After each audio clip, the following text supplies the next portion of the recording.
morning we're here at Grange Hotel, Holborn, to mark the last of 6 Midtown Big Ideas Exchange events for 2014. The format of this morning's event was much more informal, so it was a breakfast event where people were eating breakfast, drinking coffee, sitting at round tables, and a conversation with our 2 eminent philosophers talking about big ideas. A philosophy slam is based on the notion of improvisation, and what we ask people to do is to ask questions or even just throw words to us from the audience, and then we get going with the ideas that come around those words. So we had a lot of ideas today at the Midtown audience.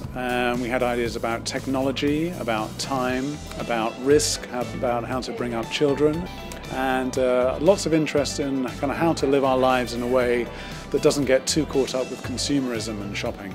I think the Midtown Big Ideas Exchange is very valuable because ideas are a part of life, but we often don't think about them. If you go into different organisations, they have very different feels, and that maybe is partly to do with the architecture, various other factors, but part of it too is to do with the ideology that shaped that particular place. So having a chance to think about the ideas that inform us in life actually has quite a big impact upon our environment.